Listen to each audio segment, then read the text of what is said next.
Ya, selamat sore Bapak Ibu semua, teman-teman semua. Dalam video kali ini saya ingin berbagi gitu ya, bagaimana caranya membuat roadmap penelitian dengan menggunakan napkin.ai gitu. Jadi biasanya kan pada saat kita sebagai peneliti gitu ya atau dosen misalnya itu memiliki roadmap penelitian gitu masing-masing peneliti, apalagi kalau misalkan kita dihadapkan pada hibah penelitian gitu ya, baik penelitian internal maupun BIMA gitu, kita diwajibkan untuk memiliki roadmap penelitian yang relevan gitu sampai dengan 5 tahun ke depan biasanya.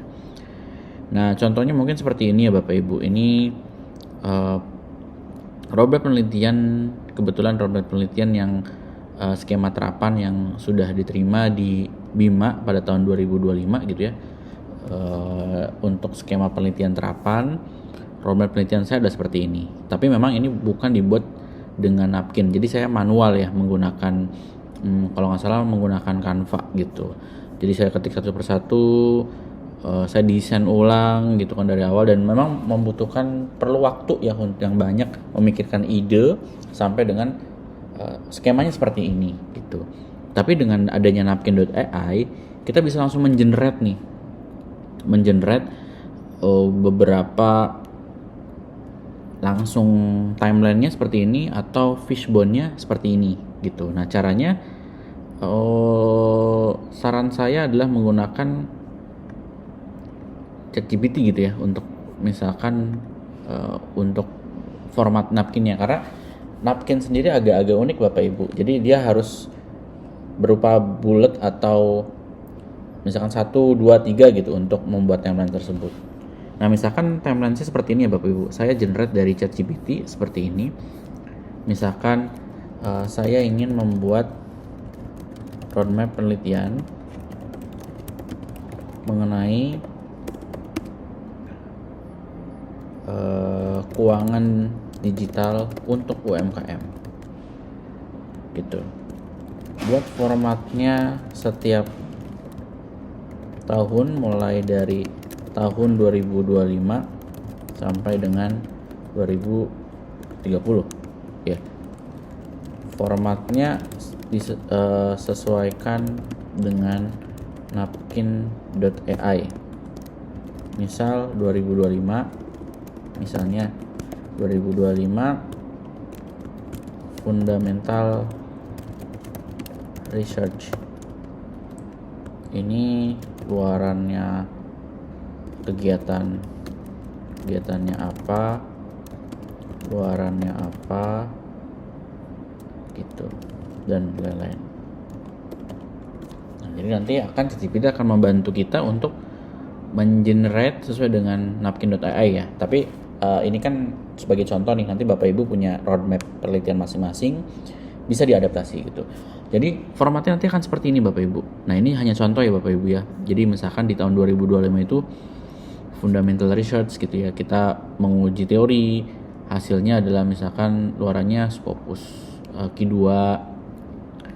Kemudian di 2026 mulai riset terapan, outputnya adalah prototype gitu ya, dan sampai dengan di 2030 ini scale up model misalkan seperti itu.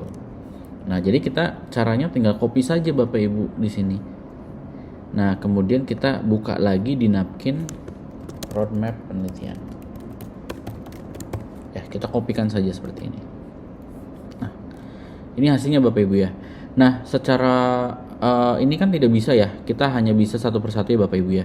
Nah kita harus menempelkan ya Bapak Ibu seperti ini untuk supaya si napkin ini bisa mengenerate gitu ya, generate visualnya. Jadi kita edit dulu sampai semuanya menempel ke bagian atas. Nah seperti ini ya. Kalau sudah seperti ini kan sudah bisa langsung di-generate Bapak Ibu visualisasinya. Nah kita tinggal mengenerate saja visualnya gitu. Nanti dia akan secara otomatis membuatkan rekomendasi visual yang kita inginkan. Nah gampang ya, seperti itu. Nah biar lebih, ini kan formatnya aneh gitu ya. Nah biar misalkan kita mau formatnya adalah berupa timeline. Nah kita tinggal ketik di sini spesifik visualnya timeline, roadmap timeline ya di sini ya, roadmap timeline. Misalkan kita maunya yang detail, lalu orientasinya adalah misalkan di auto aja lah, jadi kita ingin mau rekomendasi dari napkin ini seperti apa. Nah kalau sudah, ini roadmap timeline ya, kalau sudah kita klik apply. Nah dia nanti akan menyesuaikan formatnya sesuai dengan keinginan kita. Nah misalkan seperti ini Bapak Ibu. Nah tinggal kita pilih nih yang mana yang sesuai dengan keinginan kita gitu ya. Gitu. Nah ini kita bisa klik more, misalkan kita kurang puas. Gitu ya. Misalkan mau seperti ini bentuknya pensil, ya boleh-boleh saja gitu. Nah ini Bapak Ibu bisa memilih ya, memilih template-template sesuai dengan rekomendasi. Jadi ini bisa mempercepat kegiatan penelitian kita gitu Bapak Ibu dalam membuat roadmap ya. Nah ini seperti ini gitu, misalkan teropong ya, misalkan saya maunya saya ingin supaya ada yang klik di saya gitu ya, selera saya gitu. Kita cari aja terus rekomendasi dari napkinnya nih.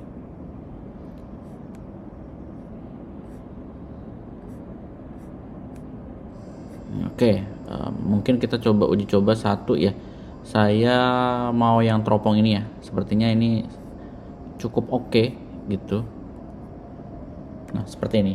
Nah ini nanti sudah jadi Bapak Ibu, tinggal ini kan kekurangannya ya kita bisa sesuaikan gitu ya. Misalnya di sini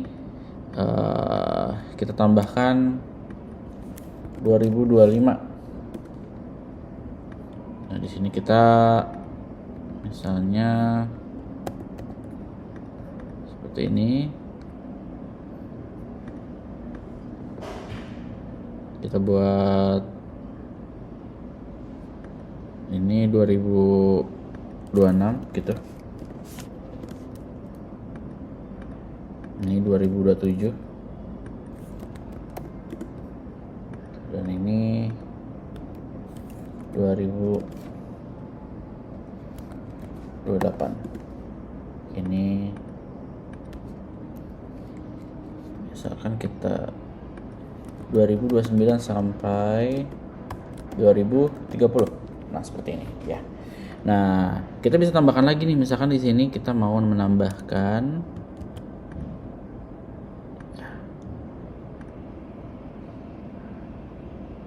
ya bisa kita setelkan seperti ini ya, sesuai dengan keinginan kita, misalkan seperti ini.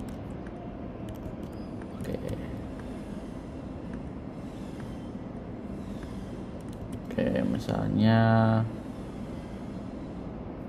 kita mau menambahkan di sini ada bagian luarannya ya. Ini kan kegiatan misalkan.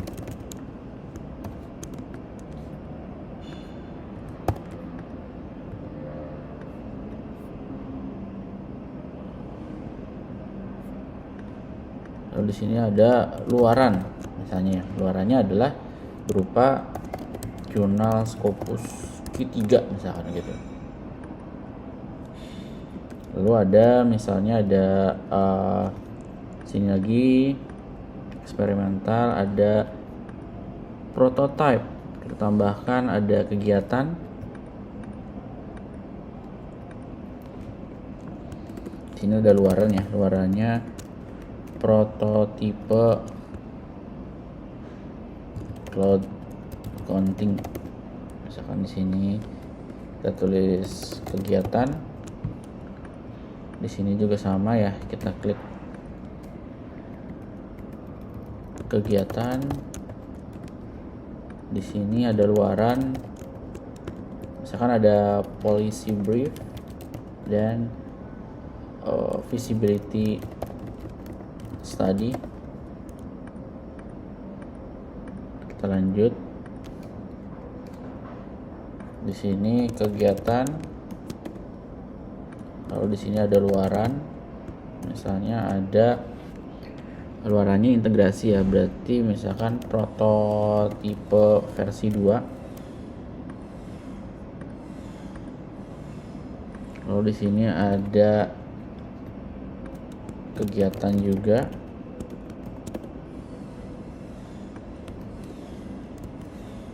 Sini ada luaran produk uji coba, produk komersialisasi gitu. Jadi sehingga ini sudah jadi kita roadmap penelitiannya ya Bapak Ibu gitu. Nah ini jauh lebih bagus ketika misalkan Bapak Ibu menggunakan fasilitas misalkan clip art di Word gitu ya. Nah ini dengan bantuan Napkin kita bisa banyak hiasan gitu ya, atau banyak skema yang bisa kita adaptasi sehingga luarannya juga lebih bagus gitu. Nah sekarang kita coba download ya. Misalkan kita ekspor menggunakan PNG ya, di sini kita PNG. Oke, ini kita download. Nah, kita copy di sini. Nah, nanti bisa kita masukkan ke roadmap penelitian kita gitu. Ya, seperti ini. Nah, jadinya jauh lebih bagus ya Bapak Ibu ya. Ya, lebih untuk meningkatkan visibilitas lah. Nah, ini kan harusnya kita nanti bisa menyesuaikan dengan kegiatan atau aktivitasnya Bapak Ibu dengan historinya. Tapi minimal dengan menggunakan Napkin ini untuk pembuatan roadmap, untuk pembuatan timeline, atau nanti pembuatan apapun ini jauh lebih cepat gitu. Seperti itu Bapak Ibu untuk tutorial singkat mengenai pembuatan roadmap penelitian dengan menggunakan napkin.ai. Sangat bisa membantu kita lebih cepat dan lebih bagus hasilnya gitu. Ya seperti itu, nanti jika ada pertanyaan atau diskusi kita bisa diskusikan di kolom komentar ya Bapak Ibu ya. Nanti next kedepannya mungkin saya akan diskusi mengenai seperti ini ya, menuliskan rekam jejak aktivitas menggunakan Napkin gitu. Jadi tidak hanya timeline, nanti kita juga buat lebih detail gitu dari tahun pertama, tahun kedua kita sudah seperti apa saja, sampai nanti di diagram alir penelitian ya yang akan kita lakukan di tahun ini itu seperti apa aja, kita bisa menggunakan Napkin. Ya, itu saja dulu dari saya sharing mengenai hari ini. Mudah-mudahan bisa bermanfaat bagi Bapak Ibu semua. Terima kasih.